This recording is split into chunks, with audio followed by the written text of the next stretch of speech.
दूत अतुलित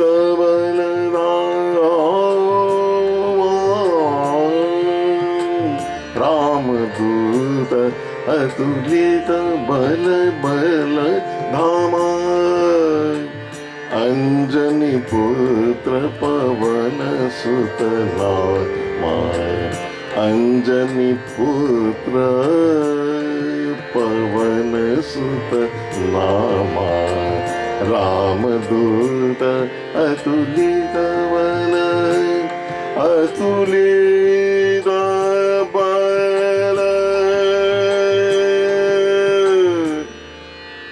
बल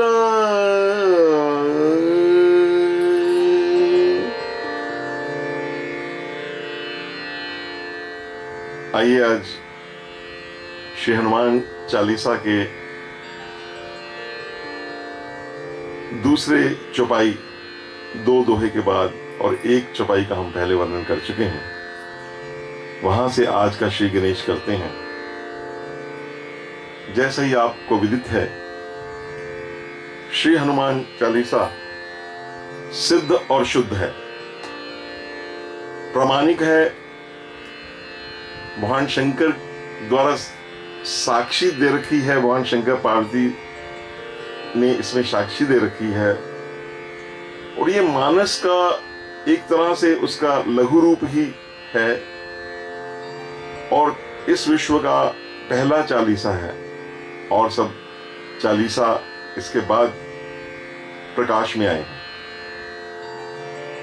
तो आज का हमारा जो विवेचन है वो रामदूत अतुलित बल धामा अंजनी पुत्र पवन सुता, इस पे होगा।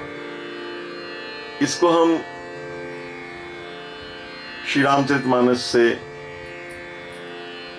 विनय पत्रिका से, शिव पुराण से, स्कंद पुराण से, अग्नि पुराण से,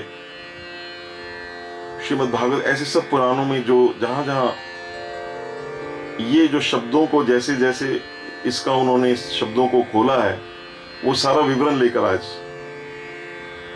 आपके सम्मुख में बैठा हूं। सुंदरकांड तो शुरू यहीं से होता है, अतुलित बलधामम, उसमें हनुमान जी की वंदना है। हेम शैलावदेहम, मंगलाचरण में शांतम शाश्वतम के बाद अतुलित बलधामम हेम शैलावदेहम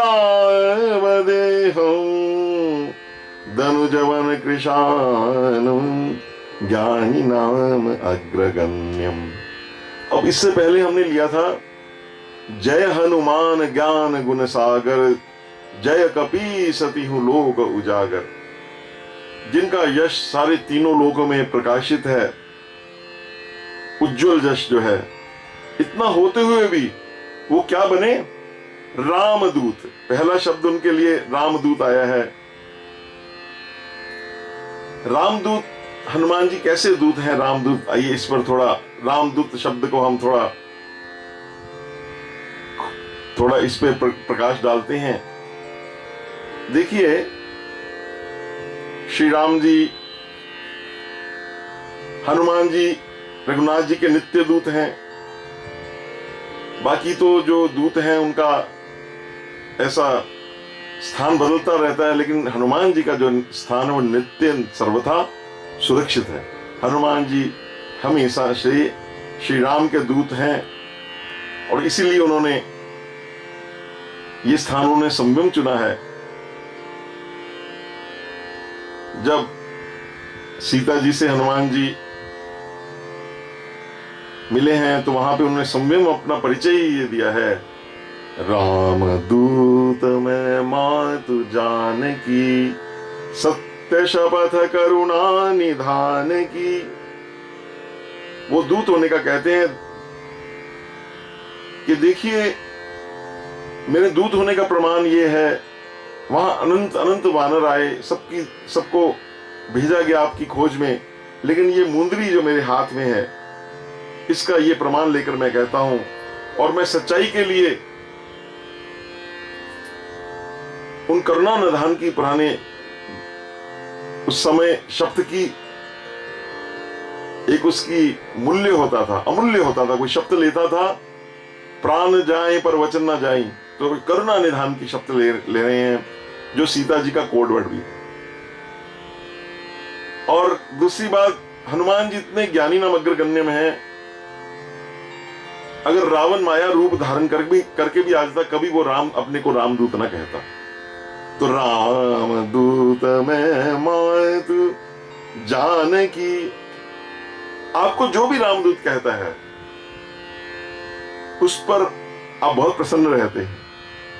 आप रामायण रामदूत कहलाने में अत्यंत गौरवान्वित महसूस करते हैं, आपको अति आनंद का अनुभव होता है। और दूसरी बात, आप में विनम्रता की प्रकाष्ठा है। आप अपने को दूत, निम्न स्तर किंकर मानते हैं, दूत भी नहीं मानते, दूत से भी कम आप जो मानते हैं। जब भरत जी आप अयोध्या में, आपको संदेशा भगवान श्री राम ने भेजा, जाओ भरत की कुशल संदेश ले आओ रावण विजित करने के बाद, तो उस समय जब मिलते हैं तो आप अपना परिचय देते हैं, मारुत सुत में कपि हनुमाना, कि मैं छोटा सा दीन बंधु रघुपति कर किंकर। किंकर कहते हैं, एक तो सेवक होता है, सेवक के आगे किम करोती, वो कहते हैं क्या करूं, ऐसे किंकर, मैं तो वो हूं। और दूत का जो दायित्व है, जिम्मेवारी है, बड़ी महत्वपूर्ण है। संयम भगवान जो साक्षात परात्पर आनंद कंद गोविंद है भगवान श्री कृष्ण, वो भी संधि दूत बनकर जाते हैं, क्योंकि दूत का कार्य जो है बड़ा जिम्मेवारी का काम है। दूत का अर्थ होता है संदेश पहुंचाने वाला। हनुमान जी को सेवक सेव्य भाव बहुत भाता है, और सबसे पहले इस दूत के रूप में उस लंकिनी को दर्शन होते हैं। वो कहती है, उसके मुख से भी ये निकलता है, वो लंकिनी है, देखिए राक्षसी है, लेकिन मुख से क्या निकलता है, तात मोर अति पुण्य बहुता देखौ नयन राम कर दूता। तो वो भी कहती है, आज मेरे बहुत पुण्य हैं, क्योंकि मैंने आज राम के दूत को देखा है। अब दूत की क्या विशेषताएं हैं, इसका वर्णन हमारे शास्त्रों में आया है।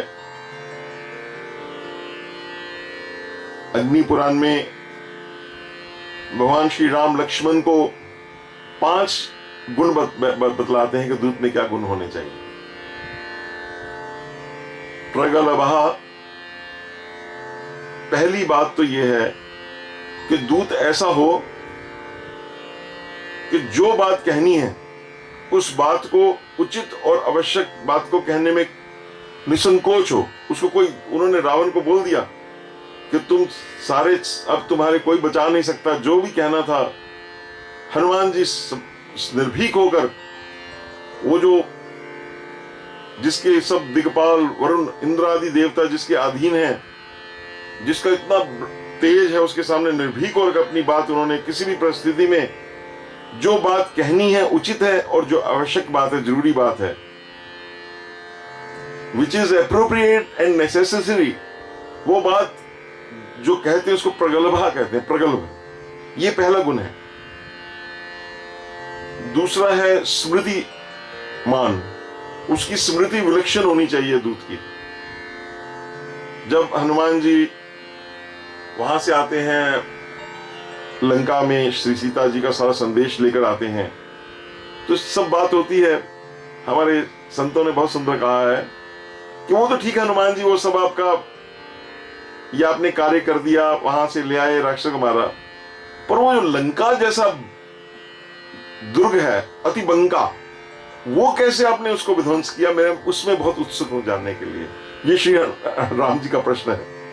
तो उस समय अपनी स्मृति से जो हनुमान जी बताते हैं, वो वाल्मीकि रामायण में आप पढ़िए कि कहां कहां पर क्या है। वो हनुमान जी की जो स्मृति, जैसे एक फोटोग्राफिक मेमोरी होती है, हनुमान जी एक एक बताते हैं, यहां पर ये है, मैंने इसका विध्वंस किया, वहां पर ये है, वो सारा अपनी दृष्टि से सारा उसका एक्सरे करके आए हुए हैं हनुमान जी, सारे लंका का।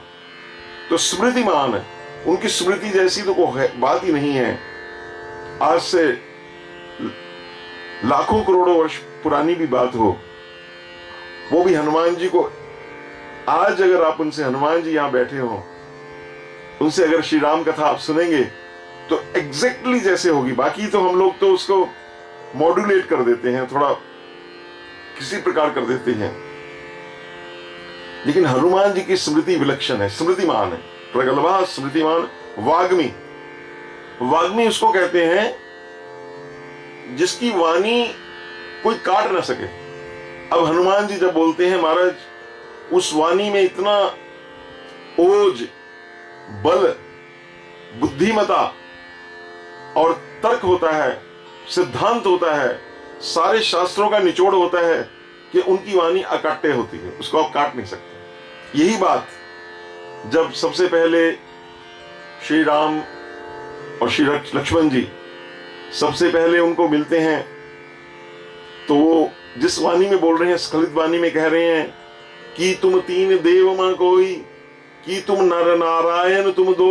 वो जो बोल रहे हैं वो काटे, उसको काटा नहीं जा सकता। उनकी वाणी कभी असत्य नहीं होती हनुमान जी की, वो वाग्मी है। ये सुनकर श्री राम लक्ष्मण जी को कहते हैं,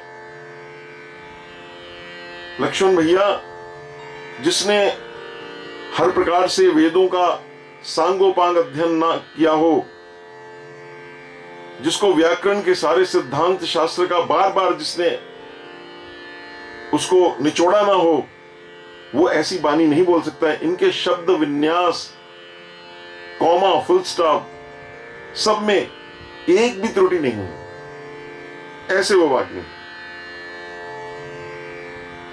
और तीसरा गुण है, चौथा गुण है ये वाग्मी, तीसरा गुण है शस्त्रे शास्त्रे।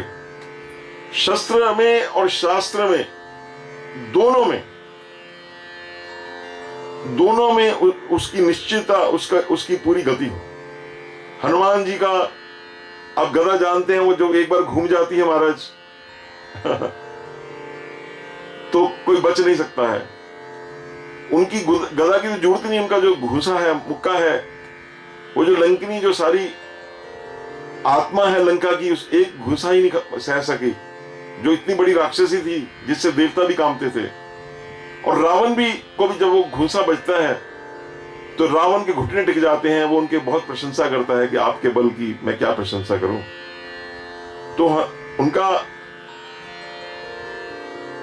कितने राक्षसों को अपने हाथों से विदीन कर देते हैं। तो ऐसे वो शस्त्र में महारथी हैं। शास्त्र में तो उनका कोई, सारे शास्त्र जितने हैं सब उन्होंने सूर्य भगवान से पढ़े हुए हैं। और फिर एक गुण आता है अभ्यस्त कर्म। ये अभ्यस्त कर्म बहुत व्यापक और प्रैक्टिकल गुण है।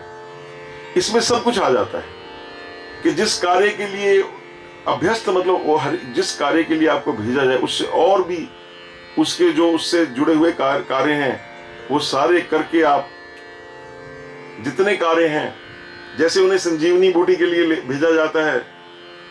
अब जैसे सुषेण और वो कैसे सारी बूटी का लेकर आते हैं, उनको परिचय नहीं है तो सारा पहाड़ उखाड़ कर ले आते हैं।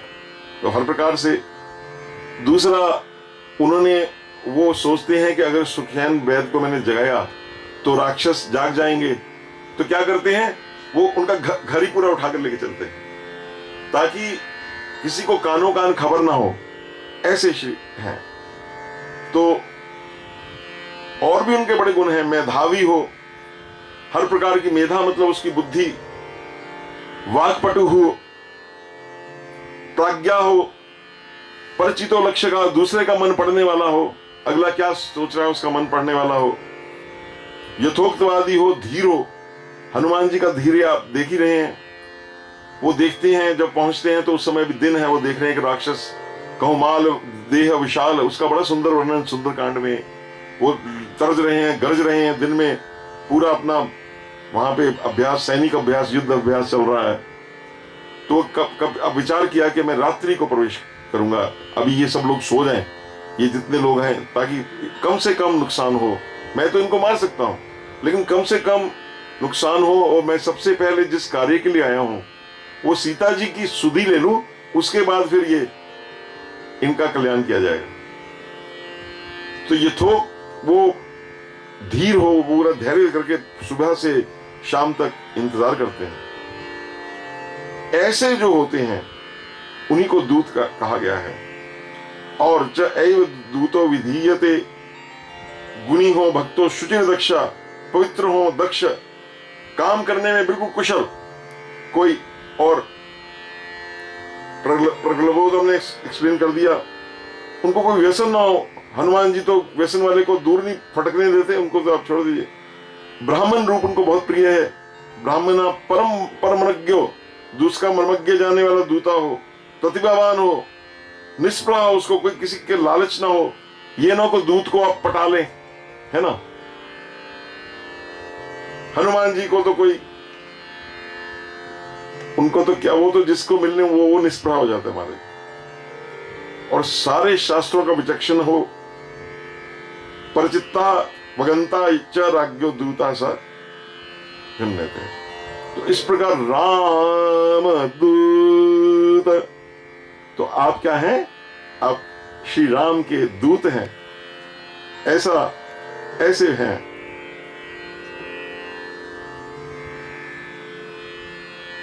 अब आपका दूसरा जो इस चौपाई का उत्तरार्ध है वो है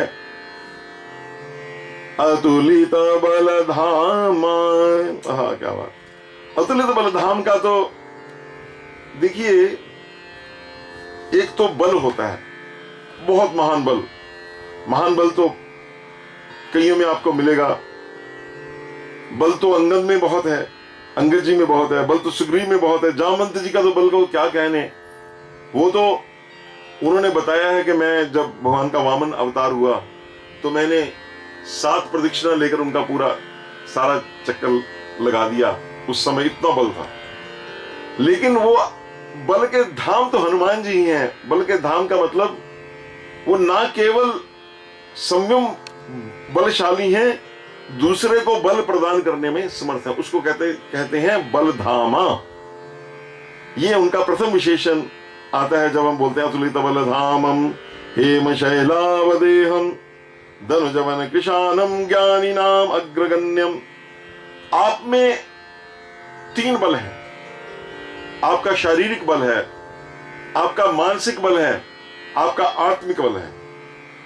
अब इसमें आत्मिक बल कितना है कि आपको ब्रह्मास्त्र, आपको ये वरदान है कि ब्रह्मास्त्र आपके ऊपर कोई काम नहीं करेगा, वरदान है आपको। अब जब मेघनाथ जी ने देख लिया कि ये तो कोई साधारण वानर नहीं है, ये तो मैंने ऐसे देवता भी कोई नहीं देखा है, तो उसने अंतिम जो अस्त्र था ब्रह्मास्त्र, लास्ट जो उसके पास वेपन था, उसने वो छोड़ा है। बात छोटी सी है, हुआ क्या है, सिर्फ बाघ का उच्चार किया है, पर समझ गया ये तो सबको काट डालेंगे हनुमान जी। तो जब छोड़ा तो आत्मबल इतना है, वो जानते हुए कि मैं इसको समाप्त कर सकता हूं, इसको खा सकता हूं, पी सकता हूं, उन्होंने कहा नहीं, ये ब्रह्मा जी का ब्रह्मास्त्र, एक बार तो मैंने इसको प्रणाम करना है। महिमा मिटाई अपार, जो न ब्रह्म सर मानव महिमा मिटाई अपार। तो उन्होंने इसको प्रणाम करके बंध गए। ये आत्मिक बल है। उस समय शारीरिक बल दिखा सकते थे, पर वो अजय हैं। ऐसी संजीवनी बूटी में वो कितना बड़ा पर्वत है, पूरे का पूरा द्रोणाचल से जो उठाकर लाए हैं, उसको पूरा वायु में कैसे वो लेकर जा रहे हैं। क्या ये आम कोई देवता कर सकते हैं? हनुमान जी का जैसा बल इस त्रिलोकी में किसी के पास नहीं है। फिर लंका को जैसे सारी उलटी पलटी लंका सब जारी, जो इतनी दुर्ग, इतना बंका था, जो अभी निवेदन किया कि श्री रघुनाथ जी पूछते कैसे उसको जा रहा, इतनी बुद्धिमता से उनकी वस्तुओं से, उन्हीं का घी तेल लेकर, उन्हीं के कपड़े लेकर सारी लंका को जला दी। ऐसे उनमें मानसिक बल है, शारीरिक बल है। अतुलित बल धामम। श्री राम रक्षा स्तोत्र मंत्र, जो राम रक्षा स्तोत्र का जो पाठ करते हैं उनको खबर है, उसमें आता है मनोजम। कैसा बल है? मारुत तुल्य वेगम। उनका वेग जो है पवन की वेग के समान है। मन की हिसाब से उनकी गति है। उसकी बड़ी सुंदर कथा है। अभी ये जब मैं इसको पुस्तक का रूप दूंगा तो उसमें पूरी कथाएं शिव पुराणों से और सबसे उद्धृत करूंगा मैं। अभी मैं संक्षेप में थोड़ा उसका आपको एक जरा उसका एक विहंगम दृश्य दिला रहा हूं। तो उसमें आती है वो गरुड़ जी को कैसे उनका मान भंग किया उन्होंने, और वो गरुड़ जी की जो गति है, कहते मन से भी तेज गति, उस गति को भी उन्होंने परास्त कर दिया। चक्र है, सुदर्शन चक्र है, कितना कितना उसका वेग है, उसको मुंह में दबा लिया। ऐसे वो अतुल मारुत तुल्य वेगम है। जितेंद्रियम बुद्धिम मदाम वरिष्ठम वातात्मजम, वातात्मजम का आगे हम आएंगे पवन सुत में। वानर यूथ मुख्यम, आप कपीस हैं, वानर यूथ के मुख्य आप हैं। सुग्रीव राजा बाई डिफॉल्ट हैं, आप हृदय में राज्य करते हैं सब वानरों के। श्री राम दूतम शरणम प्रपद्ये, ये शंकर भगवान का विरचित है राम रक्षा स्तोत्र। तो ऐसे जो श्री राम दूत हैं उनके चरणों में प्रणाम करता हूं, जिनका मारुत तुल्य वेग है, जिनके बल की कोई तुलना नहीं है। आइए अब हम इसका, ये हुआ अतुलित राम दूत अतुलित बल धामा अंजनी पुत्र पवन सुत नामा। और दूसरा इसका एक अर्थ बड़ा सुंदर संत बताते हैं। अतुलित बल का, जो अतुलित बल किसका है? भगवान का। उनका निवास आपके हृदय में, इसलिए आपके बल का तो कहना ही क्या। प्रणवो पवन कुमार, कैसे? खल बन पावक ज्ञान गण जासु हृदय आगार बसहि राम शरद चापधर, ऐसे हैं। तो अब हम दो और विशेषण आपके हैं, उसका विवेचन करते हैं। अंजनी पुत्र पवन सुत नाम। अब ये जो अंजनी पुत्र हैं आप, इसकी जो कथा है ये शिव पुराण में आती है कि जब ये समुद्र मंथन हुआ तो भगवान विष्णु ने मोहिनी रूप धरा। वो मोहिनी रूप का ऐसा प्रभाव हुआ कि सारे देवता, दैत्य, राक्षस, देवियां तक मोहित हो गई, सब सारा चराचर को मोहित हो गए भगवान का, ऐसा वो मोहिनी रूप था। तो एक बार की बात है, भगवान विष्णु, ये शिव पुराण से मैं आपको बता रहा हूं, भगवान विष्णु भगवान शिव को मिलने कैलाश जाते हैं। तो वहां पर ऐसे दोनों सेवक स्वामी सखा सी पी के दोनों का आपस में मधुर वार्तालाप चल रहा है। तो भोले बाबा कहते हैं उनकी महत्ता प्रकट करने के लिए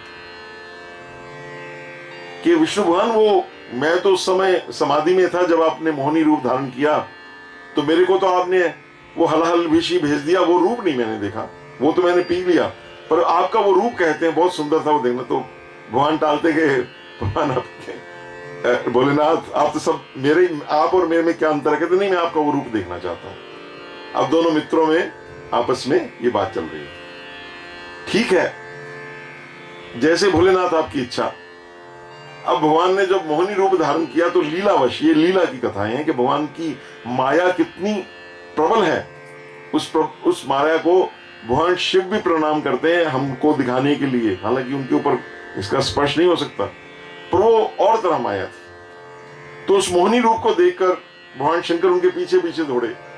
भगवान के वस्त्र खुल गए, शंकर भगवान के वो आगे दौड़े मोहिनी रूप में। भगवान विष्णु, अरे ठहरो ठहरो ठहरो रमणी, भगवान पीछे दौड़ रहे।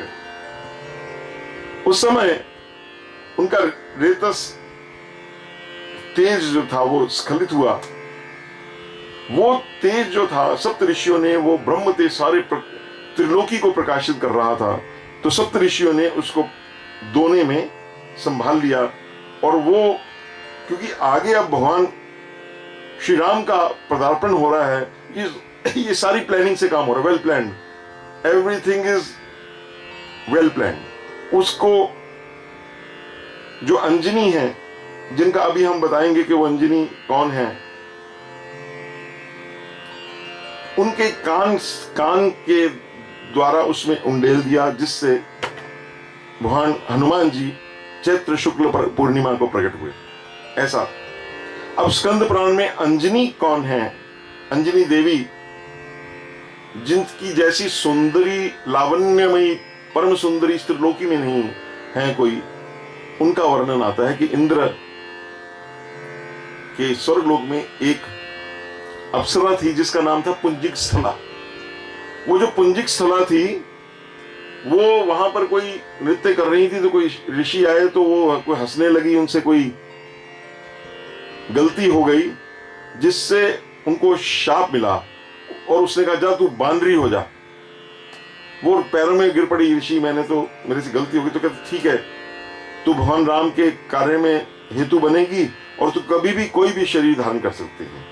तो वो जो पुंजिका स्थली अप्सरा थी वो काम रूप मतलब किसी भी प्रकार का रूप धारने में समर्थ बानरी बनकर इस पृथ्वी पर सुमेरु पर्वत में कुंजर नामक बानर के प्रकट हुई। कुछ उनको और रूप से गौतम की भी पुत्री कहते हैं ऐसे, क्योंकि ये बहुत हमारे जो धर्म की टाइमलाइन बहुत लंबी है। किसी युग में कैसे हुआ, किसी युग में कैसे, इसमें बहुत ज्यादा आपको एनालिसिस करने की जरूरत नहीं है। ये सब कथाएं सत्य हैं, बस इतना ही मैं अभी आपको निवेदन करना चाहता हूं। तो उनका नाम अंजनी देवी प्रकट हुआ। अंजनी माने, अंजन कहते हैं बहुत दिव्य, जिससे भगवान दिखने लग जाएं, उस अंजन के, जिसमें वो अंजन जो आंखों में दिव्य अंजन लगाया जाता है, वो उसके ऊपर उनका नाम हुआ। और उस अंजन के ही से ही हनुमान जी प्रकट हुए, जिन्होंने कण कण में राम को देखा। सर्वत्र राममयम पश्यंतम। तो अंजनी देवी प्रकट हुई तो ये इनका वर्णन आता है। ये दो तीन इनके वर्णन हैं। एक बार ये इनका जो वर्णन है वो इसमें स्कंद पुराण में भी आता है, शिव पुराण में भी आता है। तो मैं आपको स्कंद पुराण से वो वर्णन सुनाता हूं। तो उसमें स्कंद पुराण में आता है कि ये एक बार बहुत देर हो गई, इनके कोई संतान ना हुई, तो इन्होंने गौतम ऋषि जो हैं उनकी बहुत ज्यादा इन्होंने प्रार्थना की कि महाराज आप कृपा करें, कोई उपाय बताएं जिससे हमारे ये पुत्र हो। तो उन्होंने कहा देखो, तुम अभी वेंकटाचल भगवान की सेवा करो, वेंकटेश्वर भगवान की, तिरुपति बालाजी की सेवा करो। तो वो वहां आई हैं, वहां आकाश गंगा में उन्होंने स्नान किया है और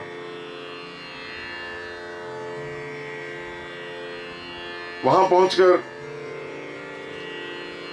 उन्होंने वायु देवता की प्रसन्नता के लिए तपश्चरण शुरू किया। बहुत तप करती हुई धैर्यपूर्वक श्रद्धा विश्वास से कई वर्ष बीत गए। एक दिन